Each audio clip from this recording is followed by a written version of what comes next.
Hello મિત્રો, સ્વાગત છે તમારું મારી ચેનલ જલપાસ કિચનમાં। તો આજે હું તમારી સાથે શેર કરવાની છું ગરમીમાં શરીરને ઠંડક આપે તેવું પીણું, જેનું નામ છે મસાલા સિકંજી।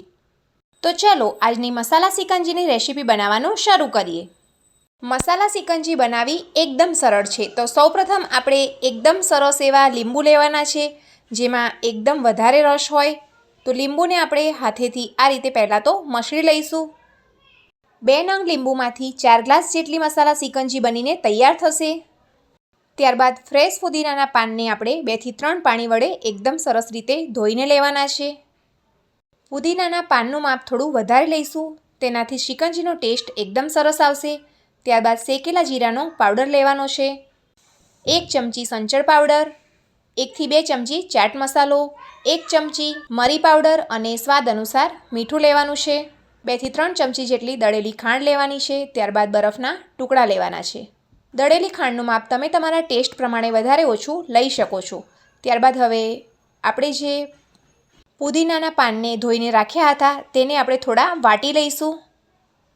પુદીનાના પાનને આપણે થોડા વાટીને લેવાથી તેનો ટેસ્ટ એકદમ સરસ આવશે।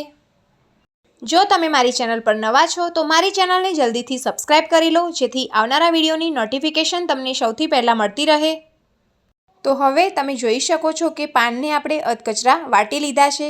બસ આ રીતે જ આપણે પાનને વાટી લેવાના છે।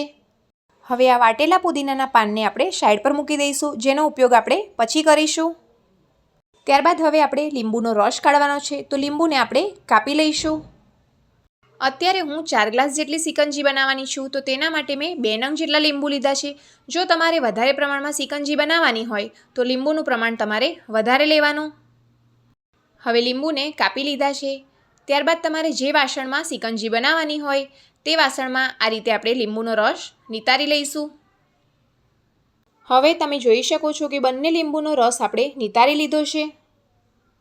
હવે આ લીંબુના રસમાં આપણે બધા મસાલા એડ કરીશું। તો પહેલાં તો આપણે જે પુદીનાના પાનને વાટીને રાખ્યા હતા તે ઉમેરવાના છે। આ મસાલા સિકંજી આજે હું પાણીમાં બનાવવાની છું। પાણીની જગ્યાએ તમે સોડામાં પણ આ મસાલા સિકંજી બનાવી શકો છો। ત્યારબાદ થોડા લીલા ધાણાને પણ આપણે આ રીતે હાથેથી ટુકડા કરી અને ઉમેરી દઈશું। જો તમારી પાસે લીલા ધાણા ન હોય તો તેને સ્કીપ કરી દેવા। ત્યારબાદ 1 ચમચી ચાટ મસાલો ઉમેરીશું, 2 ચમચી જેટલો શેકેલા જીરાનો પાવડર ઉમેરવાનો છે।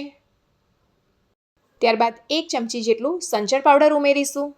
સંચળ પાવડર ઉમેરવાથી સિકંજીનો ટેસ્ટ એકદમ સરસ બહાર જેવો જ આવશે। ત્યારબાદ અડધી ચમચી મરી પાવડર અને સાથે સાથે સ્વાદ અનુસાર મીઠું ઉમેરવાનું છે। 3 ચમચી જેટલી દળેલી ખાંડ ઉમેરીશું। દળેલી ખાંડનું માપ તમે તમારા ટેસ્ટ પ્રમાણે વધારે ઓછું કરી શકો છો। હવે આ બધા જ મસાલા ઉમેર્યા બાદ લાસ્ટમાં આપણે બરફના ટુકડા ઉમેરીશું। આ મસાલા સિકંજી જેટલી ઠંડી હશે તેટલી પીવામાં ખૂબ જ મજા આવશે। તો બરફના ટુકડા આપણે થોડા વધારે પ્રમાણમાં ઉમેરીશું।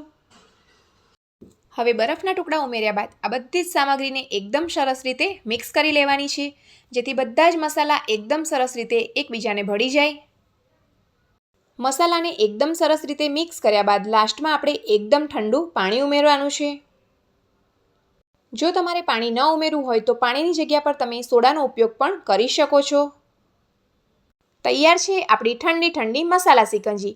તો છે ને બહાર જેવી જ એકદમ સરળ રીત સાથે મસાલા સિકંજી ઘરે બનાવવાની એકદમ સરળ રીત।